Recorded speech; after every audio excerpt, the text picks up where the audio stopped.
ប្រវត្តិសាស្ត្រពិភពលោកបានចាប់ផ្ដើមឡើងកាលពីប្រមាណជា6000ឆ្នាំមុន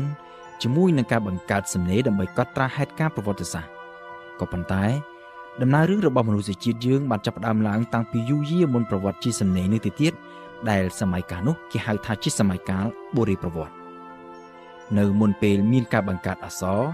យើងមានត្រឹមតែឯកសារបែបបុរាណវិទ្យាប៉ុណ្ណោះដើម្បីសិក្សាស្វែងយល់អំពីដំណើររឿងបុព្វបុរសដើមរបស់យើងដូចជាឆ្អឹងឧបករណ៍ប្រើប្រាស់ឬក៏រូបគំនូរជាដើមដែលគេអាចរកឃើញតាមរយៈកំណាយបុរាណវិទ្យាតាមរយៈឯកសារបុរាណវិទ្យាអស់ទាំងនេះគេអាចរកឃើញថាតាមការពិតទៅសម័យកាលបុរាណប្រវត្តិមានរយៈពេលវែងជាងប្រវត្តិសាស្ត្រជាសំណេរនេះឆ្ងាយណាស់បើនិយាយអំពីប្រវត្តិនៃភពផែនដីយើងទាំងមូលយើងឃើញថាភពផែនដីបានចាប់កំណើតឡើងតាំងពីប្រមាណជាង4000លានឆ្នាំមុនម្ល៉េះគឺជាភពមួយនៅក្នុងចំណោមភពទាំង8នៅក្នុងប្រព័ន្ធព្រះអាទិត្យក៏ប៉ុន្តែភពផែនដីគឺជាភពដែលស្ថិតនៅទីតាំងដ៏ពិសេសមួយគឺមិនស្ថិតនៅជិតព្រះអាទិត្យពេកដែលនាំឲ្យមានកម្ដៅខ្លាំងជ្រុលដែលមិនអាចរស់នៅបានហើយក៏មិននៅឆ្ងាយពីព្រះអាទិត្យពេកដែលនាំឲ្យមានអាកាសធាតុត្រជាក់ខ្លាំងក៏ប៉ុន្តែភពផែនដីស្ថិតនៅក្នុងរយៈចម្ងាយដ៏សមស្របមួយប្រកបដោយអំណោយផលដល់ការរីកចម្រើនលូតលាស់នៃជីវៈចម្រុះដែលនៅក្នុងនោះក៏រួមមានទាំងជីវិតមនុស្សជាតិយើងផងដែរតាមរយៈការសិក្សាទៅលើដំរីបុរាណវិទ្យាគេរកឃើញថាមនុស្សដើមដំបូងឡើយបានចាប់ផ្ដើមមានវត្តមាននៅលើភពផែនដីនៅក្នុងតំបន់អាហ្វ្រិកប៉ែកខាងកើតក្បែរតំបន់ដើមបូព៌ាបច្ចុប្បន្នក៏ប៉ុន្តែចំពោះសំណួរដែលសួរថាតើមនុស្សចាប់ផ្ដើមមានវត្តមាននៅលើផែនដីជាដំបូងនៅពេលណាចម្លើយអាចមានខុសៗគ្នាដោយខ្លះថារហូតដល់ទៅរាប់លានឆ្នាំមុនខ្លះថា200000ឆ្នាំមុនឬក៏ខ្លះទៀត50000ឆ្នាំមុនអាស្រ័យទៅតាមទ្រឹស្ដីខុសៗគ្នាទោះជាយ៉ាងណាអ្នកសិក្សាស្រាវជ្រាវផ្នែកបុរាណវិទ្យានិងនរាវិទ្យាបានព្រមព្រៀងគ្នាជាទូទៅថាមនុស្សដើមដំបូងមានលក្ខណៈជាមនុស្សពិសេសខុសប្លែកពីសត្វមានវត្តមាននៅលើផែនដីកាលពីប្រមាណជា50000ឆ្នាំមុន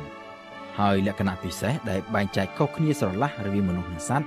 គឺមិនមែនស្ថិតនៅត្រង់ការដើរជើងពីរការចេះយកវត្ថុមកប្រើជាឧបករណ៍ប្រើប្រាស់ឬក៏ការមានមនោសញ្ចេតនានោះទេលក្ខណៈពិសេសរបស់មនុស្សគឺភាសាសត្វអ្វីត្បិតតែមានសំឡេងមានសម្រែកខុសៗគ្នាដែលអាចឲ្យពួកគេយល់គ្នាបានខ្លះៗក៏ប៉ុន្តែវាមិនមែនជាភាសាដែលមានលក្ខណៈជឿនលឿនអាចឲ្យមានការនិយាយយល់គ្នាបានដូចជាភាសារបស់មនុស្សជាតិនោះទេការដែលមិនមានភាសានិយាយគ្នាបាននេះធ្វើឲ្យសត្វមានការវិវត្តជឿនលឿនទៅមុខយ៉ាងយឺតបំផុតឆ្កែសេះខ្លាឬក៏តោចំណាស់មានបទពិសោធន៍ច្រើនពីមេរៀននៅក្នុងជីវិតក៏ប៉ុន្តែនៅពេលដែលសត្វទាំងអស់នេះស្លាប់ទៅបទពិសោធន៍ទាំងអស់នេះនឹងត្រូវបាត់បង់ទៅជាមួយទាំងអស់ដោយសារតែគ្មានភាសាដើម្បីអាចនិយាយពន្យល់ផ្ទេរបទពិសោធន៍នេះបានហើយសត្វចំនួនថ្មីត្រូវចាប់ផ្ដើមរៀនសូត្រពីជីវិតសាជាថ្មីពីចំណុច0សុទ្ធសាធមនុស្សវិញគឺផ្ទុយពីនេះដោយសារតែមនុស្សមានភាសាដែលអាចនិយាយរាយរាប់រឿងប្រាប់គ្នាបានមនុស្សចាស់ដែលមានបទពិសោធន៍នៅក្នុងជីវិតគាត់អាចរៀបរាប់ពីបទពិសោធន៍របស់ខ្លួនទៅឲ្យក្មេងៗចំនួនក្រោយអាចរៀនសូត្រពីបទពិសោធន៍ទាំងនេះបានផ្អែកលើមេរៀននិងបទពិសោធន៍ដែលទទួលបានពីមនុស្សចំនួនចាស់មុនក្មេងចំនួនក្រោយអាចសិក្សាស្វែងយល់និងរកឃើញនូវបទពិសោធន៍កាន់តែថ្មីនិងកាន់តែជឿនលឿនជាមនុស្សចំនួនមុនរួចហើយផ្ទេរបទពិសោធន៍ទាំងអស់នេះទៅឲ្យក្មេងចំនួនក្រោយជាបន្តទៅទៀតដូច្នេះភាសាការប្រស្រ័យតាក់ទងការចែកចាយនិងផ្ទេរបទពិសោធន៍ទំនាក់ទំនងគ្រូនិងសិស្សវាគឺជាលក្ខណៈពិសេសរបស់មនុស្សដែលគេមិនឃើញមាននៅក្នុងចំណោមពពួកសត្វដោយសារតែភាសានេះហើយដែលជួយឲ្យមនុស្សមានការវិវត្តទៅមុខយ៉ាងលឿនបំផុតបើប្រៀបធៀបទៅនឹងការវិវត្តរបស់សត្វការវិវត្តរបស់សត្វគឺជាការវិវត្តតាមបែបធម្មជាតិសុទ្ធសាធចំណែកឯការវិវត្តរបស់មនុស្សគឺជាការវិវត្តតាមបែបវប្បធម៌ពោលគឺការវិវត្តតាមរយៈចំណេះដឹងបទពិសោធន៍វិទ្យាសាស្ត្រសិល្បៈនិងបច្ចេកវិទ្យាជាដើម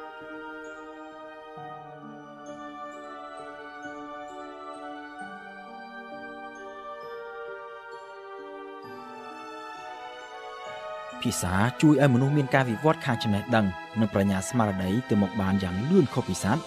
ហើយក៏ដោយសារតែភាសានេះដែរដែលបង្កើតឲ្យមានចំណុចពិសេសមួយទៀតរបស់មនុស្សដែលខុសស្រឡះពីសត្វគឺការខ្វល់ខ្វាយថប់បារម្ភពីថ្ងៃអនាគតសត្វអាចមានការចងចាំពីអ្វីដែលវាបានឆ្លងកាត់ពីអតីតកាលក៏ប៉ុន្តែវាគ្មានគំនិតគិតគូរឬខ្វាយខ្វល់ថប់បារម្ភសម្រាប់ថ្ងៃអនាគតនោះទេសត្វរស់នៅមួយថ្ងៃសម្រាប់តែមួយថ្ងៃឲ្យតែវាមានចំណីគ្រប់គ្រាន់សម្រាប់ថ្ងៃនេះវាអាចរស់នៅបានដោយរីករាយហើយវាមិនដែលគិតខ្វាយខ្វល់បារម្ភឬភ័យព្រួយថាថ្ងៃណាមួយវានឹងត្រូវស្លាប់នោះទេភាសាបង្កើតឲ្យមនុស្សមានការបារម្ភពីថ្ងៃអនាគតពីព្រោះតាមរយៈភាសាមនុស្សអាចជជែកគ្នា និយាយរាយរាប់ប្រាប់គ្នាអំពីអ្វីដែលបានកើតឡើងឬអ្វីដែលយើងគិតឃើញយើងអាចគិតស្រមៃឃើញបានថានៅក្នុងសម័យកាលបុរាណប្រវត្តិដែលមនុស្សរស់នៅដោយការបរបាញ់នៅពេលដែលត្រឡប់ពីការបរបាញ់វិញយប់ឡើងមនុស្សអាចអង្គុយជជែកគ្នារាយរាប់ប្រាប់គ្នាអំពីការបរបាញ់កាលពីថ្ងៃហើយនៅក្នុងការជជែកគ្នានេះពួកគេក៏ដឹងថាមានគ្នាគេណាម្នាក់ត្រូវបាត់ខ្លួនមិនវិលត្រឡប់មកវិញបាត់ខ្លួនដោយសារត្រូវក្លាស៊ីមានន័យថាត្រូវស្លាប់ការដែលអាចជជែករាយរាប់ប្រាប់គ្នាពីការបរបាញ់ពីថ្ងៃធ្វើឲ្យមនុស្សដឹងខ្លួនថាមនុស្សយើងអាចស្លាប់នៅក្នុងពេលធ្វើការបរបាញ់ដូច្នេះនៅថ្ងៃស្អែកនៅពេលដែលយើងចេញទៅបរបាញ់យើងក៏អាចស្លាប់បានដែរការដឹងការយល់ការបារម្ភអំពីថ្ងៃអនាគត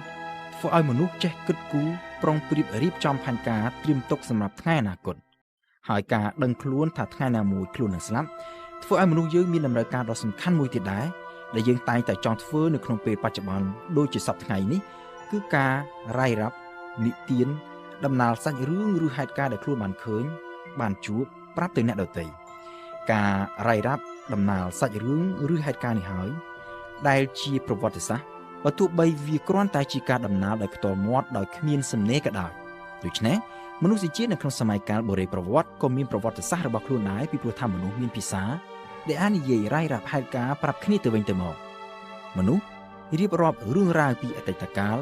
ដើម្បីស្វែងយល់ពីបច្ចុប្បន្នកាលនិងត្រៀមខ្លួនសម្រាប់ថ្ងៃអនាគតមនុស្សដែលដឹងថាខ្លួននឹងត្រូវស្លាប់នៅថ្ងៃណាមួយក៏មានគំនិតចង់ចែកចាយផ្ទេរចំណេះដឹងនិងបទពិសោធន៍ទៅឲ្យមនុស្សជំនាន់ក្រោយនិយាយសរុបជារួមមកវិញភាសាការជជែកគ្នាការរាយរាប់រឿងរ៉ាវពីអតីតកាលគិតគូរសម្រាប់ថ្ងៃអនាគតការចែកចាយនិងផ្ទេរចំណេះដឹងនិងបទពិសោធន៍ទាំងអស់នេះគឺជាលក្ខណៈពិសេសរបស់មនុស្សជាតិលក្ខណៈពិសេសដែលមានជាប់នឹងកំណើតដើមរបស់មនុស្សតាំងពីសម័យកាលបុរាណប្រវត្តិហើយបន្តរហូតមកទល់នឹងពេលបច្ចុប្បន្ននេះការដែលខ្ញុំកំពុងរៀបរាប់អំពីប្រវត្តិសាស្ត្ររបស់មនុស្សជាតិហើយលោកអ្នកស្ដាប់ដែលកំពុងតាមដានស្ដាប់ចង់ដឹងចង់យល់អំពីដំណើររឿងអតីតកាលរបស់មនុស្សជាតិនេះក៏ជាផ្នែកមួយដែរនៃបុគ្គលិកលក្ខណៈរបស់មនុស្សគឺជាលក្ខណៈពិសេសដែលមានជាប់នឹងធម្មជាតិរបស់មនុស្សឬគួរនិយាយថាជាប់ទៅនឹងវប្បធម៌របស់មនុស្សគឺព្រោះថាមនុស្សមានការវិវត្តតាមបែបវប្បធម៌មិនមែនវិវត្តតាមតែធម្មជាតិសុទ្ធសាធដូចជាសត្វនោះទេ